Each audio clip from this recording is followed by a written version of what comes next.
Boa noite, sejam bem-vindos ao Ponto de Vista, que hoje traz ao debate a questão da nacionalidade cabo-verdiana e os desafios enfrentados pelos estrangeiros residentes em Cabo Verde na obtenção deste documento.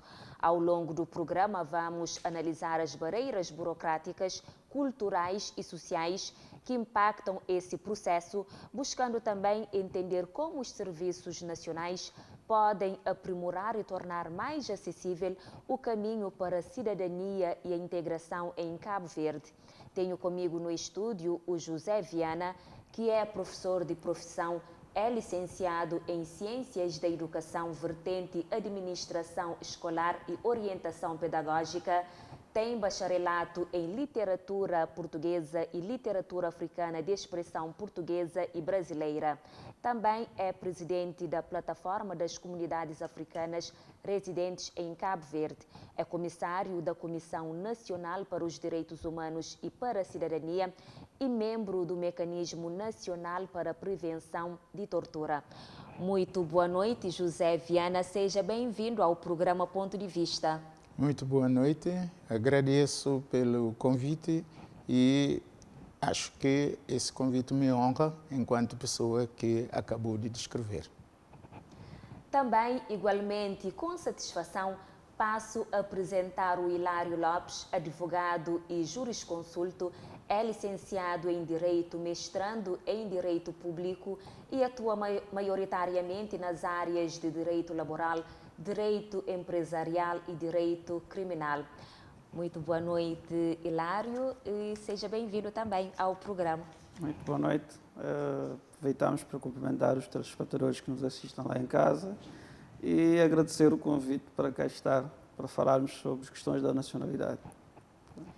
Como referi, temos dois convidados aqui no estúdio que certamente deixarão contributos valiosos em torno da temática da nova nacionalidade cabo-verdiana e os desafios enfrentados pelos estrangeiros residentes aqui no país na obtenção deste documento.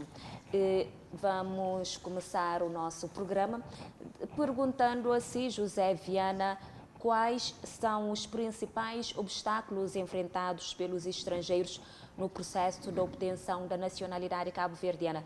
É presidente de uma ONG aqui no país, que trabalha sobretudo com os residentes africanos. Quais os principais desafios que estes enfrentam?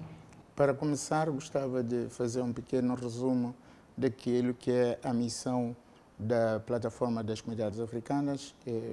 Portanto, é uma ONG de caráter cívico-social, sem fins lucrativos, constituída por 17 associações de vários países, não é? Oriundas de vários países, de diferentes comunidades africanas, residentes em Cabo Verde, destinada a promover a cidadania e integração social caracterizada pelo princípio da diversidade na unidade.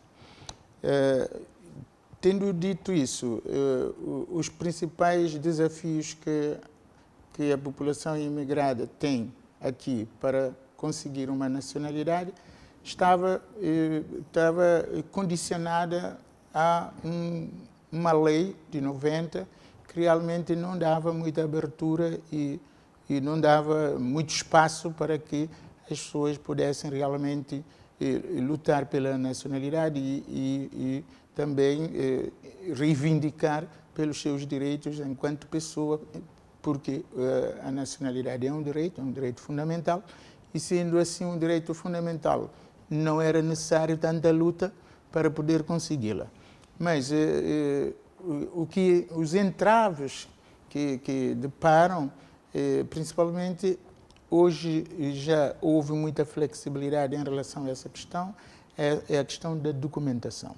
Portanto, qualquer imigrante que vem a Cabo Verde, ele sai, faz as malas e vem. Muitas vezes a questão da desinformação é o primeiro problema que ele enfrenta. Então ele chega cá e não tem a documentação. É necessário que a pessoa que vem para permanecer aqui em Cabo Verde, portanto, ter a sua residência, ele teria que ter um registro criminal do país de origem. E muitos deles vêm, não têm esse documento. E para conseguir esse documento é muito difícil, porque saem do país de origem, as pessoas, as instituições que lá existem são distantes, porque não é como aqui em Cabo Verde, tudo é muito próximo. Há determinadas instituições que estão muito distantes dos lugares de moradia, então eles aqui contactam determinados amigos ou familiares para uma viagem longa. E nessa viagem as pessoas precisam de alguns bens de benefício alimentar, ou algum problema que pode acontecer pelo caminho, e acabam por utilizar grande parte dessa quantia em dinheiro. E quando lá chegarem, já não vão poder conseguir enviar o documento. Então tudo volta a estaca zero. Essas insistências, essas procuras, fizeram com que as pessoas, pelo meio do caminho, acabam por desistir de procurar meios para poder se estabelecer. Por quê? Para que eles tenham nacionalidade, era preciso ter pelo menos 6 anos ou 5 anos seguidos, sem saída de longo período, para poderem ir renovando sempre os TRE, tanto título de residência do estrangeiro. E se ele não o fizer, 1 ano, ele perde e vamos começar tudo de estaca zero. Então, essa é a grande dificuldade que eles têm. Trazer a documentação, ter o título de residência. Para ter o título de residência, isso também é outro grande desafio. Por quê? Porque para um imigrante ter o título de residência, ele tem que ter um emprego. Ele tem que estar inscrito no INPS. Ele tem que ter a aprovação da direção de trabalho e da inspeção de trabalho. Portanto, e depois a DF também tem a sua exigência que não pode abrir mãos delas. E não culpo a DF. Às vezes nós todos temos o hábito de culpar a DF não faz a lei. A DF apenas cumpre e faz cumprir a lei. Então, mas assim, na nossa visão, achamos, a DF dificulta tudo, mas não, a DF está lá para cumprir a lei e fazer cumprir a lei. Então, nesse processo, há sempre essas dificuldades, porque as pessoas chegam, às vezes trabalham por conta própria, não têm como apresentar um justificativo que tenha realmente um meio de subsistência. Isso é em parte. Depois, têm dificuldade de fazer a sua inscrição no INPS. Porque não tem um contrato de trabalho. Não tendo um contrato de trabalho, não é possível fazer uma inscrição no INPS. Então, ele fica dependente da DEF, da Direção-Geral do Trabalho, do INPS, e ele não consegue sair desse triângulo.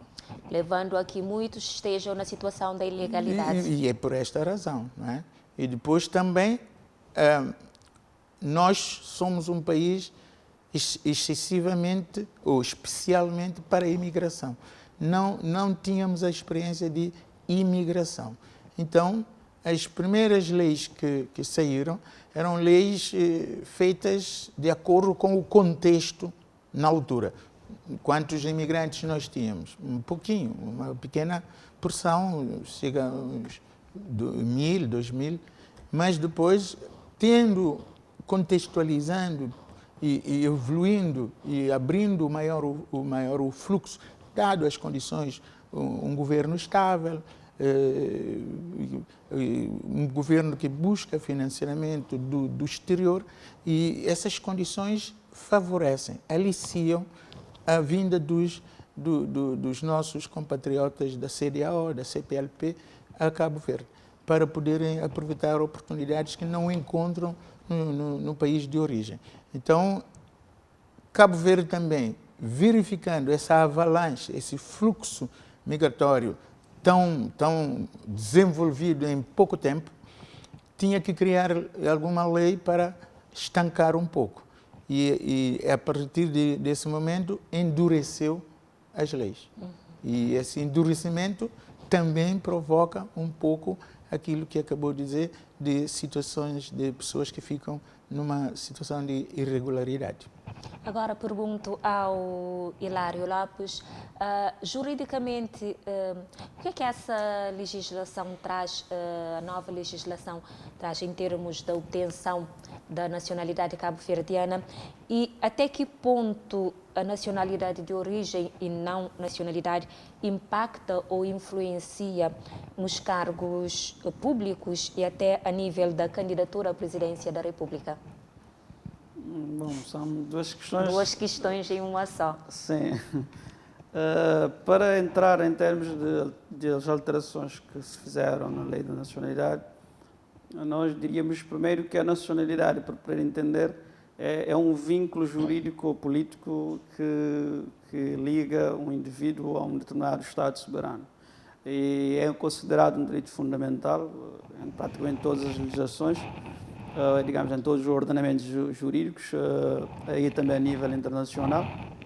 E no nosso caso, ela tem previsão na nossa Constituição, no artigo 45º da nossa Constituição, e tínhamos uma lei de 90 que foi revista há 3 meses atrás, em 22 de agosto desse ano, 2023, que trouxe algumas alterações, acabou-se por alargar as formas de atribuição de nacionalidade, teve uma inovação em termos de atribuição de nacionalidade que não existia na lei anterior, por exemplo, que é para digamos, questões relevantes ou, digamos, tarefas relevantes que está definido na nossa lei. Por exemplo, que é o caso de pessoas que tenha prestado um serviço relevante a Cabo Verde, por exemplo, na luta contra a pobreza, ou tenha ajudado Cabo Verde a estreitar ligações, digamos, de cooperações com outro Estado. Portanto, essas pessoas reconhecendo essas funções desempenhadas em Cabo Verde, podem lhe ser atribuído nacionalidade por essa via que não estava prevista na lei anterior. Também, por exemplo, a nível de atribuição de nacionalidade a filhos de estrangeiros que tenham nascido em Cabo Verde, por exemplo, veio alterar a questão da residência. A lei anterior tinha uma ideia de residência habitual. A lei atual, depois de revista, veio consagrar a residência legal, ou seja, uma residência que tenha estado em conformidade com o regime geral da residência dos imigrantes. Ou seja, tem que ser uma residência que já tenha sido atribuída, a pessoa já tem título de residência e esteja renovando a residência, porque se não tiver aqui em Cabo Verde com residência não legal, esse prazo que teve aqui não conta para efeitos de atribuição de nacionalidade dessa pessoa que, digamos, nasceu aqui, ou causou, ou teve casamento aqui. Também a nível do casamento houve alteração, porque antes o prazo era de 3 anos casado com nacionais, a pessoa poderia adquirir o direito à nacionalidade. Esse prazo alterou-se, aumentou o prazo para 5 anos. Também trouxe inovação em termos da união de facto, que é a relação que se estabelece entre um homem e uma mulher, e que é equiparável a casamento, que se pode também atribuir a nacionalidade da pessoa. Inclusive, a pessoa, nos termos de nova lei, pode, inclusive, interpor uma ação no tribunal para reconhecimento da sua união de facto, principalmente para efeitos de adquirir a nacionalidade. São inovações que trouxeram na lei. Também tinham, digamos, um prazo que era atribuído a pessoas que pudessem pedir a nacionalidade, que seria filho, bisnetos ou netos de cabo-verdianos, por exemplo, nascido no estrangeiro. Para se atribuir a nacionalidade na lei anterior, a pessoa teria que vir para Cabo Verde e residir pelo menos 6 meses, para depois atribuir a nacionalidade a uma pessoa que é, digamos, filho de descendente, filho de um nacional. Isso seria grave, até porque seria desligar o laço entre o seu ascendente e a pessoa que vai pedir a nacionalidade. Portanto, isso foi eliminado com a nova lei. São algumas das boas alterações que se fizeram na nova lei da nacionalidade. Já na outra parte, em relação, para não entrar ainda na questão, também os critérios de atribuição nacionalidade têm aquilo que designamos de ius solis e ius sanguíneos, ou seja, é o direito de sangue e direito do solo. que é que diferencia? Direito de sangue é quando você é filho de um nacional, de um pai ou de uma mãe que tem a nacionalidade de origem, automaticamente o Estado tem que lhe atribuir a nacionalidade. Não é necessário exigir muita burocracia, porque é critério do ius sanguíneo. É esse critério maioritário que a nossa lei adota. Agora, tem outro critério que é o ius solis, que é o direito do solo, ou seja, onde você nasceu, você vai adquirir a nacionalidade. Se nasceu aqui ou não. É um outro critério para atribuir a nacionalidade. Com a nova lei isso se atribui automaticamente? Por exemplo, sendo um filho de um estrangeiro, nasceu aqui em Cabo Verde? Não é automático. Por exemplo, na nova lei, sendo um filho de estrangeiro, nascido aqui, a lei exige que tem que ter uma residência. Os pais têm que ter uma residência pelo menos 3 anos aqui, com a nova lei. E ainda tem que ter a residência legal. Ou seja, não é uma residência habitual, mas legal. Residência que esteja válida, esteja a ser controlada e esteja a ser renovado periodicamente. E também se exige que esses pais, estando aqui em Cabo Verde, não estão a serviço do outro Estado que ele é nacional. Portanto, esses são os requisitos para atribuir a nacionalidade à pessoa que nasceu aqui, mas filho de um estrangeiro. Agora, entrando noutra questão, quanto aos cargos públicos e questões de nacionalidade de origem ou não, é fundamental porquê? Porque a nacionalidade de origem é aquela que a pessoa adquire, por exemplo, por via de mais estreita, tem relação mais estreita com o Estado, mas por via do laço sanguíneo, o direito do sangue.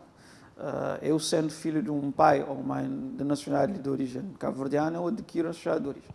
É relevante para cargos públicos porque há um princípio na nossa Constituição, que é o princípio da universalidade, que tenta abranger, digamos, a cidadania a qualquer cidadão, em termos de iguais direitos e deveres, mas há uma condição, a própria Constituição impõe um limite a não atribuir, digamos, alguns direitos políticos, por exemplo, a pessoas que não têm a nacionalidade de origem. É o que acontece, por exemplo, numa candidatura a Presidente da República. Para se candidatar em Cabo Verde a Presidente da República, está previsto no artigo 110 da Constituição, nos diz que a pessoa tem que ter nacionalidade de origem. Ou seja, tem que ser realmente cabo-verdiano. Ou seja, tinha que ter nacionalidade de origem, não ter uma outra nacionalidade, não tem que ter uma nacionalidade estrangeira, para se poder candidatar a cargo de Presidente da República. Estás a ver? Portanto, isso releva a questão nacional. Porquê? Porque poderá a pessoa adquirir a nacionalidade, por exemplo, para atrair o Estado de Cabo Verde. Tem adquirido a nacionalidade. Por isso que o critério de atribuição é muito rigoroso. Até porque existem os crimes que são de infidelidade à prática, por exemplo, traição e violação do segredo de Estado. Portanto, uma pessoa pode adquirir a nacionalidade de cabo-verdiana, principalmente, por exemplo, para violar o segredo de Estado. Poderá exercer um cargo público, ou até ser Presidente da República, e num momento ou outro, e sujeitar Cabo Verde a um domínio, digamos, de um outro Estado soberano e acabar com a independência do Estado. Por isso que o critério de atribuição da nacionalidade tem que ser muito rigoroso, e aí é que releva a nacionalidade de origem para alguns cargos, digamos, políticos, cargos públicos, não ser admitir uma pessoa que não tenha nacionalidade para desempenhar esse cargo.